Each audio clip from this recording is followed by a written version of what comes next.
dengan orang-orang yang mengingkari qadar takdir.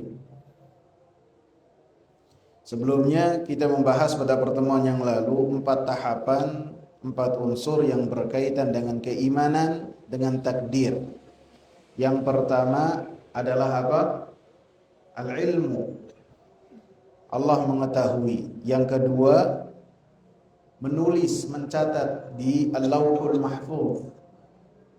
Yang ketiga, masyiah. Allah Subhanahu wa taala menghendaki. Sehingga semua yang terjadi di alam semesta ini semuanya dikehendaki oleh Allah Subhanahu wa taala. Dan yang keempat apa? Al-khalqu. Allah Subhanahu wa taala menciptakan apa yang telah Allah Subhanahu wa taala takdirkan. Di muqaddimah ini disebutkan oleh Imam Muhammad bin Shalih Al-Utsaimin rahimahullah macam-macam takdir. Yang pertama tentu takdir yang sifatnya adalah al-'am, takdir umum yang Allah Subhanahu wa taala tulis 50.000 tahun sebelum diciptakannya langit dan bumi, dan Allah Subhanahu wa taala tuliskan di dalam Al-Lauhul Mahfuz. Allah Subhanahu wa taala katakan dalam surat Al-Hajj ayat 70, dalam ayat yang pada pertemuan lalu kita bahas juga, alam ta'lam anna Allah ya'lamu ma fis samai wal ard inna dzalika fi kitab inna dzalika 'ala Allah yasir. Apakah kalian mengetahui bahwasanya Allah Subhanahu wa taala mengetahui apa yang di langit dan apa yang di bumi, dan itu semua fi kitab, di dalam kitab, yaitu di Al-Lauhul Mahfuz. Inna dzalika 'ala Allah yasir. Dan itu semua atas Allah Subhanahu wa taala adalah mudah, gampang. Sehingga seperti yang sudah kita sebutkan, pembahasan yang berkaitan dengan takdir yaitu pembahasan yang kekuasaan Allah Subhanahu wa taala. Kemudian takdir yang berikutnya adalah takdirul umuri, yaitu takdir yang di dalamnya ditentukan apa yang terjadi bagi seorang hamba dari dia hidup sampai dia wafat. Dan ketentuannya apakah dia ini termasuk orang yang bahagia ataukah orang yang sengsara. Dan berapa dan bagaimana rizkinya, semuanya termaktub dalam at-takdirul umuri ketika janin berusia berapa? 4 bulan. Ditiupkan roh, kemudian disebutkan itu semua seperti yang tercantum dalam hadis Abdullah ibn Mas'ud. Haddatsani Shadiqul Masduq, kata Abdullah ibn Mas'ud, telah mengabarkan kepada saya As-Shadiqul Masduq, yang benar dan senantiasa dibenarkan. Muqaddimah yang sangat hebat dibawakan oleh Abdullah ibn Mas'ud. Ini 1400 sekian tahun yang lalu. Tidak ada yang mengetahui tentang apa yang terjadi di janin. Rasulullah sallallahu alaihi wasallam mengabarkannya, menyebutkan. Kemudian Rasulullah, inna ahadakum yujma'u khalquhu fi batni ummihi 40 yawman. Sesungguhnya salah seorang di antara kalian dikumpulkan penciptaannya di perut ibunya selama 40 hari. Tsumma yakunu 'alaqatan mithla dzalik. Kemudian menjadi segumpal darah dalam waktu 40 hari berikutnya. Tsumma yakunu mudghatan mithla dzalik. Kemudian menjadi segumpal daging dalam waktu 40 hari berikutnya. Dari mana Nabi Shallallahu Alaihi Wasallam tahu? Kalau bukan dari wahyu dari Allah Subhanahu Wa Taala. Seorang ummi membahas tentang perkara yang demikian. Tsumma yursalul malak, kemudian diutuslah satu malaikat. Fayanfukhu fihi ruh, meniupkan ruh.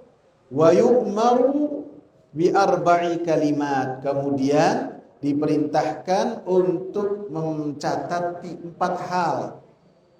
Rezekinya, ajalnya, amalannya itu menjadi orang saleh ataukah tidak, dan menjadi orang bahagia ataukah menjadi orang yang sengsara. Semuanya ditulis dan dimaktubkan dalam ketentuan yang telah Allah Subhanahu wa taala tentukan. Sehingga dalam pembahasan fikih disebutkan apabila janin keluar dari rahim ibunya, usianya di atas 4 bulan atau sudah melewati 4 bulan, maka si anak ini ketika keluar dalam keadaan telah tiada harus dikafani, kemudian dinamakan, kemudian diakikahkan kalau setelah 4 bulan. Dan ibunya mengambil nifas. Dan apabila sebelum dari 4 bulan tidak berlaku itu semua. Kemudian udah takdir yang keberapa nih?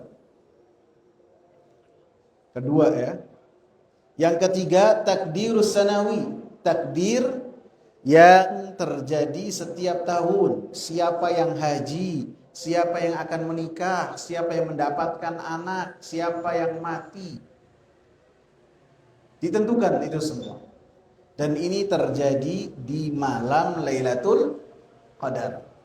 Allah Subhanahu wa taala katakan dalam surat Dukhan ayat yang keempat, fiha yufraku kullu amrin hakim. Di malam Lailatul Qadar itu diputuskan setiap perkara. Di dalam 4 sampai 6, tanazzalul malaikatu warruhu fiha biidzni rabbihim min kulli amr.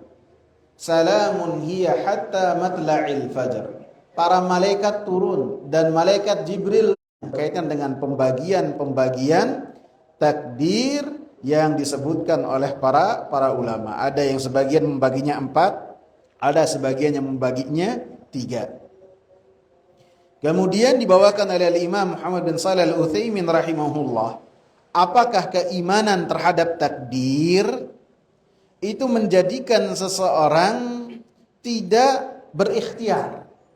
Ini semua segalanya telah ditakdirkan. Apakah seseorang dengan beriman terhadap takdir menjadikan dia berpangku tangan, tidak beramal sedikit pun? Maka kita katakan tidak. Tidak. Orang-orang yang beriman terhadap takdir, maka ia meyakini bahwasanya apa yang ia lakukan sebagai satu ikhtiar, semuanya telah ditentukan oleh Allah Subhanahu wa taala. Karena Allah Subhanahu wa taala memerintahkan dalam Al-Qur'an, ya ayyuhalladzina amanu, wahai orang-orang yang beriman. Kemudian setelahnya diperintahkan satu perintah, setelahnya dilarang satu larangan. Ketika kita mendapatkan larangan dan perintah yang kemudian apa yang kita lakukan, kita pertanggungjawabkan di hadapan Allah Subhanahu wa taala, menunjukkan kita memiliki ikhtiar, dan ikhtiar kita dibawa kehendak dari Allah Subhanahu wa taala. Dan apa yang telah Allah takdirkan untuk kita ini sesuatu yang gaib, yang kita tidak tahu. Sehingga tidak bisa seseorang ketika menempuh suatu kesusahan, menempuh satu kecelakaan secara sengaja, kemudian dia mengatakan ini telah ditakdirkan oleh Allah. Tidak bisa. Umar bin Khattab radhiyallahu anhu ketika beliau tiba di negeri Syam pada tahun 18 Hijriah di Amwas, satu kota namanya Amwas. Pada saat itu ada wabah di Amwas. Kemudian beliau ragu-ragu apakah masuk ataukah tidak. masuk ke kota tersebut ataukah tidak. Karena sudah ada wabah penyakit taun. Orang yang masuk mati. Maka beliau mengumpulkan para sahabat. Kemudian beliau mengatakan, narji, kita pulang. Jangan masuk. Karena kalau masuk, mati. Maka pada saat itu sahabat yang bernama Abu Ubaidah bin Al-Jarrah, beliau mengatakan, ya Amiral Mu'minin, afiraran min qadarillah. Apakah engkau tidak masuk ke kota Amwas ini dalam rangka melarikan diri dari ketentuan Allah Subhanahu wa taala? Karena kematian telah ditentukan oleh Allah Subhanahu wa taala. Kemudian kata Umar bin Khattab, nafirru min qadarillahi ila qadarillah. Kita melarikan diri, menyelamatkan dari takdir Allah menuju takdir Allah Subhanahu wa taala. Artinya apa? Semua yang kita lakukan ditakdirkan oleh Allah Subhanahu wa taala. Sehingga tidak bisa seorang masuk ke dalam kebinasaan kemudian mengatakan ini takdir dari Allah Subhanahu wa taala. Seakan-akan Umar bin Khattab radhiyallahu anhu berkata kepada Abu Ubaidah Ibn al-Jarrah, ketika kita memutuskan untuk pulang ke kota Madinah, tidak masuk ke kota Amwas, Allah Subhanahu wa taala. Allah memberikan kepada kita pilihan. Terus kemudian beliau memberikan gambaran.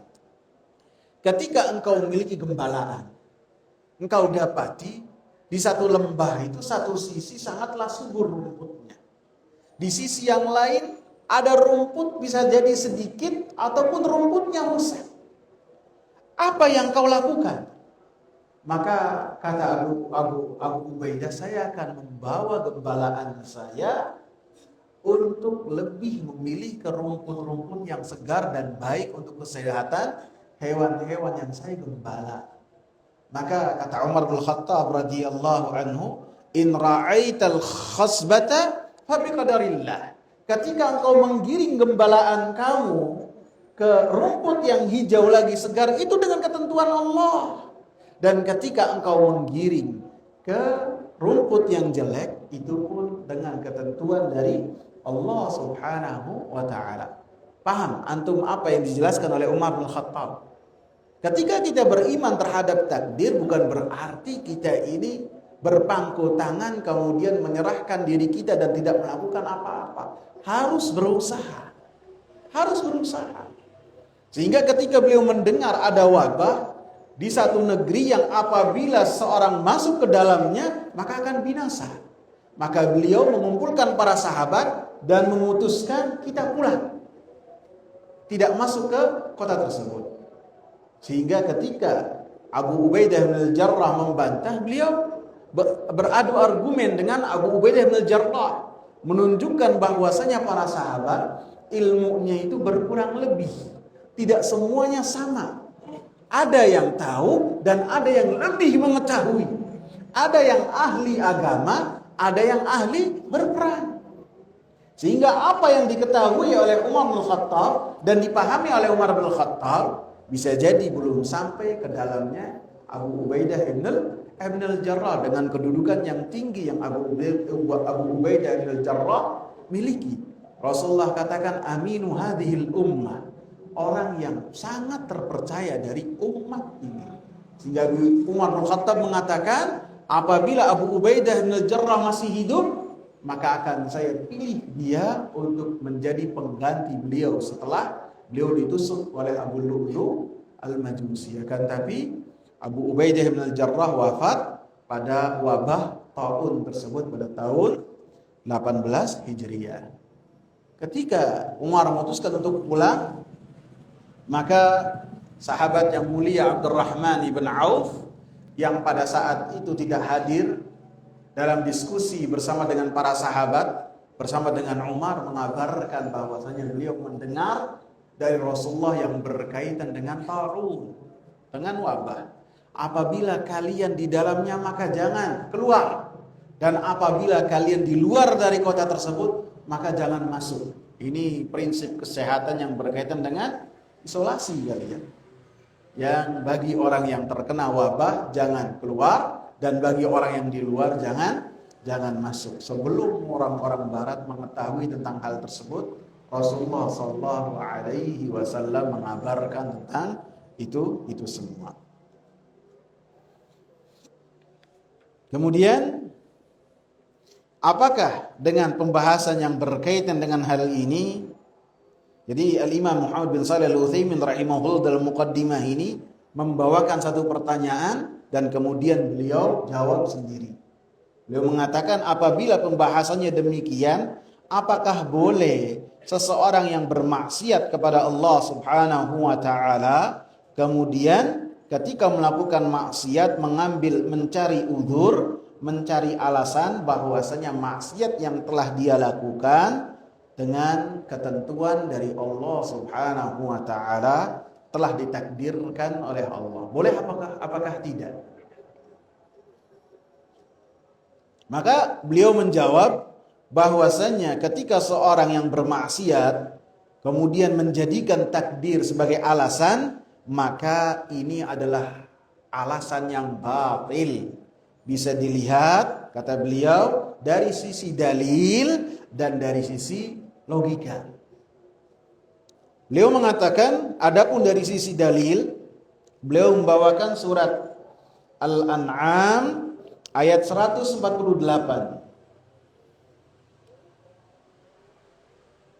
Allah Subhanahu wa taala katakan, sayaqulul ladzina asyraku law sya'allahu ma asyrakna wala abauna wala harramna min syai'. Orang-orang musyrikin mereka akan berkata kepada Allah Subhanahu wa taala pada hari kiamat kelak, apabila Allah Subhanahu wa taala menghendaki, mentakdirkan, niscaya kami tidak akan melakukan kesyirikan, tidak akan melakukan kemaksiatan. Begitu juga bapak-bapak kami tidak akan melakukan kemaksiatan, kesyirikan. Dan kami pun tidak akan berani melakukan dosa besar yang lain, mengharamkan sesuatu tanpa dalil. Ini yang menjadi pembahasan kita. Maka kata Allah Subhanahu wa taala, kadzalika kadzdzabal ladzina min qablihim hatta dzaqu ba'sana. Demikianlah orang-orang yang mendustakan sebelum mereka memiliki alasan yang sama, hatta dzaqu ba'sana, sampai mereka mendapatkan azab dari kami. Artinya hujah yang mereka sampaikan kepada Allah bahwasanya apa yang mereka lakukan berupa kemaksiatan telah ditakdirkan oleh Allah, tidak menjadikan mereka selamat dari azab Allah Subhanahu wa taala. Kemudian Allah Subhanahu wa taala tegaskan, "Qul hal 'indakum min 'ilmin fatukhrijuhu lana in tattabi'una illa dhanna wa in antum illa takhrusun." Katakanlah kepada mereka, apakah kalian memiliki ilmu yang dapat kalian katakan kepada kami, ataukah apa yang kalian lakukan hanyalah mengikuti dhon saja, persangkaan belaka, dan kalian, kata Allah Subhanahu wa taala, ketika melakukan itu semua hanya dalam keadaan mengira-ngira saja. Sehingga dikatakan oleh Imam Muhammad bin Shalih Al-Utsaimin rahimahullah, maka ini menunjukkan dalil yang sangat jelas atas batilnya ketika seorang bermaksiat kepada Allah Subhanahu wa taala menjadikan takdir sebagai alasan. Seorang berzina, kemudian dia mengatakan zina yang telah dia lakukan adalah telah ditentukan oleh Allah, maka ini tidak akan menyelamatkan dia dari azab Allah. Ini yang dimaksud dalam ayat ini.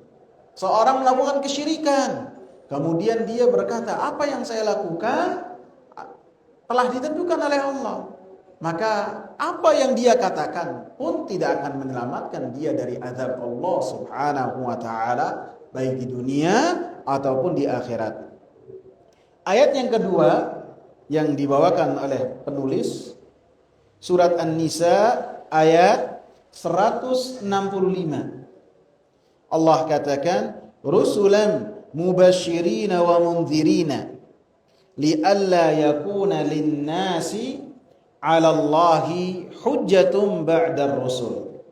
Rasul-rasul itu adalah sebagai pembawa kabar gembira dan pemberi peringatan agar tidak ada alasan bagi manusia untuk membantah Allah Subhanahu wa taala setelah rasul-rasul diutus oleh Allah, agar manusia tidak memiliki hujjah lagi di hadapan Allah bahwasanya ilmu belum sampai kepada mereka. Kami tidak mengetahui cara untuk beribadah kepada Engkau, tidak ada hujjah. Sehingga dalam ayat ini Allah Subhanahu wa taala membatalkan semua alasan yang bisa dijadikan sebagai alasan oleh manusia setelah diutusnya para rasul. Maka apabila takdir menjadi satu hujjah yang bisa dengannya seseorang selamat dari azab Allah Subhanahu wa taala, maka diutusnya para rasul ini bukanlah sebagai hujjah pamungkas untuk manusia. Bisa dipahami ya, ikhwan? Dalil yang berikutnya yang dikatakan oleh Imam Muhammad bin Shalih Al-Utsaimin, dalil secara logika. Jadi beliau dari dalil dari an-naql, dari wahyu Al-Quran, dan kemudian dari logika. Beliau menggambarkan, menyatakan, apabila ada satu pengumuman, iklan, ada kesempatan seseorang berkarir, masuk ke satu perusahaan atau pekerjaan. Pekerjaan yang sama, gajinya berbeda-beda. Yang satu anggaplah 10 juta dengan pekerjaan yang sama. Anggaplah bawa mobil. Yang satu di perusahaan yang sama, dia memberikan gaji dengan tugas yang sama hanya 2,5 juta saja. Dengan waktu jam yang sama. Maka ketika seorang mengajukan lamarannya, mengajukan ke bagian pertama ataukah kedua? Kemana? Ke nilai yang lebih besar. Ketika dia mengetahui bahwasanya di yang kedua ini dengan pekerjaan yang sama, perusahaan yang sama, hanya 2,5 juta misalnya. Dan kalau di lamaran kerja yang pertama, pekerjaan yang sama, perusahaan yang sama, waktu kerja yang sama dengan gaji yang berlipat-lipat. Maka kata beliau, pasti seseorang akan berusaha untuk mendapatkan yang nilai gajinya itu lebih besar dan meninggalkan yang lebih sedikit. Sehingga apabila ketika dia ini hanya bisa mendapatkan bagian yang sedikit gajinya, maka dia akan mencela dirinya. Kenapa dia tidak bisa mendapatkan kesempatan untuk yang bagian yang pertama tadi, yang gajinya berlipat-lipat. Ini yang beliau katakan. Maka demikian juga ketika Allah Subhanahu wa taala berikan tugas dan perintah-perintah kepada manusia untuk mereka beribadah kepada Allah Subhanahu wa taala. Salat 5 waktu. Yang ketika seseorang salat 5 waktu akan lebih bersih dirinya dari dosa-dosa. Ketika seorang salat 5 waktunya itu berjamaah, maka akan lebih banyak lagi ganjarannya daripada dia salat sendiri. Maka beliau mengatakan, ketika seseorang yang berkaitan dengan perkara-perkara dunia berusaha untuk mendapatkan nilai yang besar, kenapa di dalam permasalahan akhirat yang dengannya seseorang selamat di alam keabadian kelak, dia tidak berusaha untuk mendapatkan yang paling besar. Ini logika yang dibawakan oleh Imam Muhammad bin Shalih Al-Utsaimin rahimahullah. Contoh yang kedua yang beliau katakan, ketika seseorang berkata, saya berharap untuk memiliki dan mendapatkan anak yang saleh, anak yang dia menjadi anak yang alim, kemudian ahli ibadah. Ada seorang yang memiliki harapan yang demikian. Akan tetapi ketika ditanya sudah nikah belum? Belum. Maka kata beliau, bagaimana seorang ingin mendapatkan keturunan akan tapi dia tidak melakukan pernikahan. Walaupun ketika seorang menikah mendapatkan anaknya dengan kuasa dari Allah Subhanahu wa taala dan kehendak dari Allah Subhanahu wa taala. Demikian juga yang berkaitan dengan surga. Seseorang tidaklah mungkin mendapatkan surga dari Allah Subhanahu wa taala dan selamat dari api neraka kecuali ketika dia berusaha dengan beramal saleh dan menjauh dari apa-apa yang diharamkan oleh Allah Subhanahu wa taala. Tidak cukup dia meminta kepada Allah, ya Allah, saya mau surga, saya mau selamat dari api neraka, tapi harus ada usaha yang dengannya dia menunjukkan bahwasanya dia berikhtiar. Sebagian orang berdoa, Allahumma ja'al Al-Quran rabi'a qalbi, ya Allah jadikanlah Al-Quran itu dekat dengan hati saya. Akan tapi membuka Al-Quran sangat jarang sekali, tidak pernah memaksakan dirinya untuk membuka Al-Quran. Maka bagaimana dia untuk dekat dengan Al-Quran apabila hanya sekedar berdoa saja? Demikianlah yang berkaitan dengan permasalahan akhirat. Sehingga Al-Imam Muhammad bin Shalih Al-Utsaimin rahimahullah, beliau mengatakan beralasan terhadap takdir, terhadap kemaksiatan kepada Allah Subhanahu wa taala terbantahkan dengan athar dan dengan logika. Oleh karenanya Nabi sallallahu alaihi wasallam mengungkapkan satu perkataan yang perkataannya ini mencakup semua kebaikan yang di dalamnya banyak manfaatnya. Beliau katakan, Rasulullah katakan, "Ma minkum min ahadin illa wa qad kutiba maq'aduhu minal jannati wa maq'aduhu minan nar." Tidaklah salah seorang di antara kalian, kata Rasulullah, kecuali telah ditentukan tempat kembalinya di surga ataukah di neraka.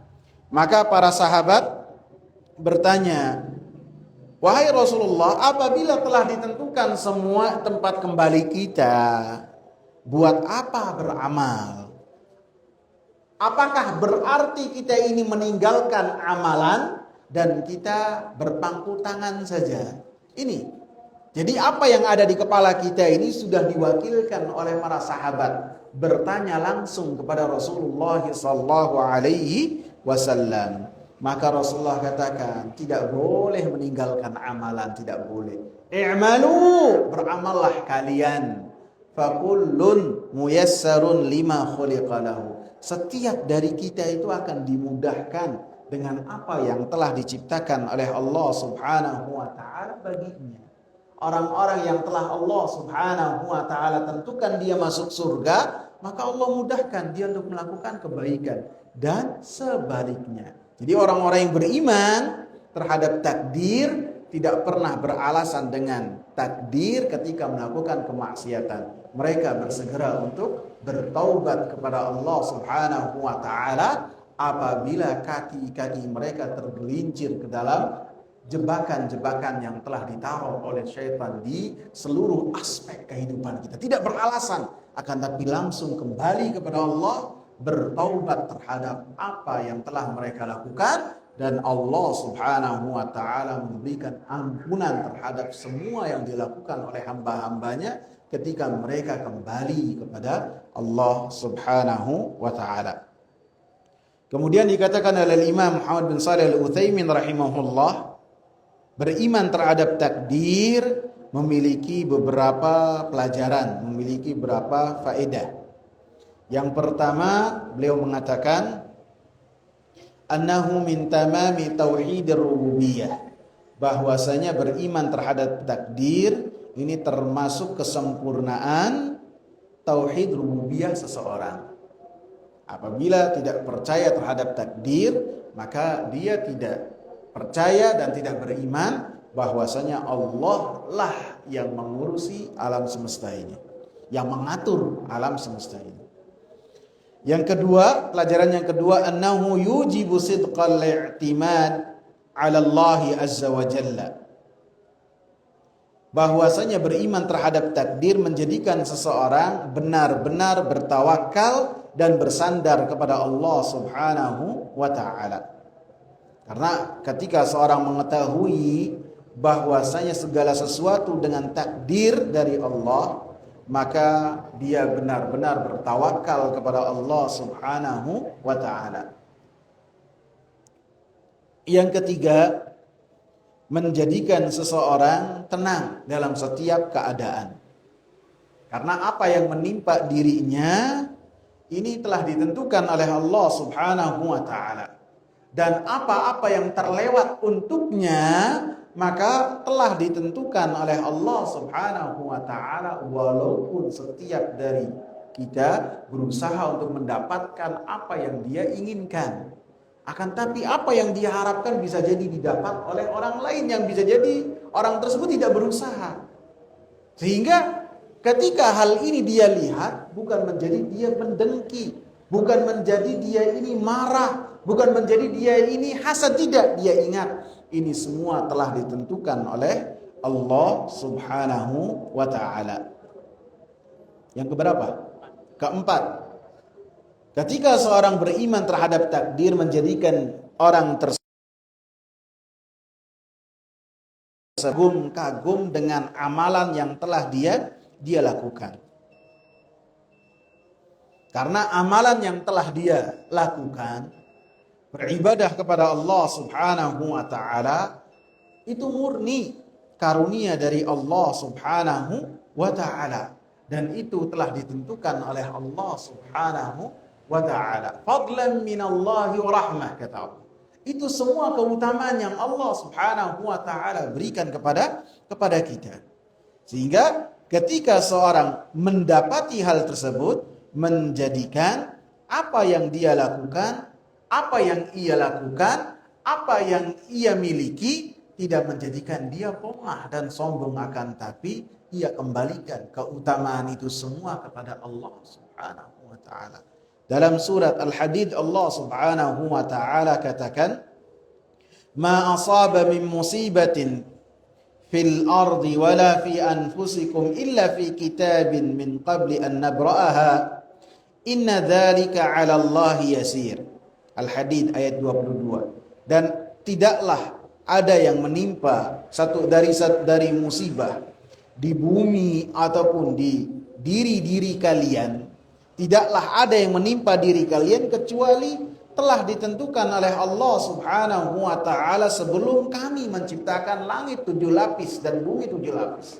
Telah Allah tentukan orang mendapatkan ini, orang mendapat, semuanya telah ditentukan oleh Allah Subhanahu wa ta'ala. Dan Allah ingatkan yang berkaitan dengan takdir, inna dzalika 'alallahi yasir. Sesungguhnya itu semua atas Allah Subhanahu wa ta'ala sangatlah mudah. Jangan kita timbang dengan kemampuan kita yang sangat terbatas, tidak. Allah maha mampu. Kenapa Allah tentukan hal tersebut dan Allah kabarkan? Likai la ta'saw ala ma fatakum. Supaya kalian tidak bersedih, tidak susah hati-hati kalian ketika tidak mendapatkan apa yang kalian harapkan. Tidak susah. Yakin itu semua telah ditentukan oleh Allah Subhanahu wa ta'ala, dan di dalamnya ada hikmah-hikmah yang sangat banyak. Wala tafrahu bima atakum, dan tidaklah menjadikan kalian sombong dan bergembira berlebihan dengan apa yang kalian dapati.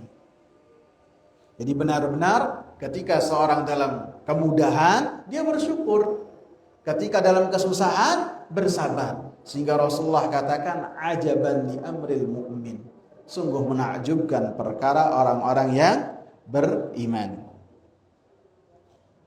Keutamaan yang kelima, faedah yang kelima dikatakan oleh Imam Muhammad bin Shalih Al-Utsaimin, disebutkan juga dalam ayat yang terdapat dalam poin yang keempat, adamu huznihi ala ma asabah. menjadikan seseorang tidak bersedih terhadap apa yang menimpa dirinya. Karena apa yang menimpa dirinya telah ditentukan oleh Allah Subhanahu wa taala, dan yang menentukan siapa? Allah Subhanahu wa taala, Rabbul Alamin. Dan apabila Allah menentukan, maka apa yang ditentukan oleh Allah itu ada rahmatnya, ada kasih sayangnya, dan ada hikmah yang sangat besar. Yang keenam, bahwasanya seseorang ketika melakukan sebab berikhtiar, dia beriman dengan hikmah yang Allah Subhanahu wa taala miliki, bahwasanya Allah Subhanahu wa taala tidaklah mentakdirkan satu hal kecuali Allah Subhanahu wa taala iringkan dengan sebab-sebabnya. Sehingga seperti yang saya sebutkan yang berkaitan dengan orang yang berharap untuk memiliki anak, harus dia berikhtiar dengan menikah. Ketika seorang ingin mendapatkan apa yang berkaitan dengan harta, bisa dengan berniaga.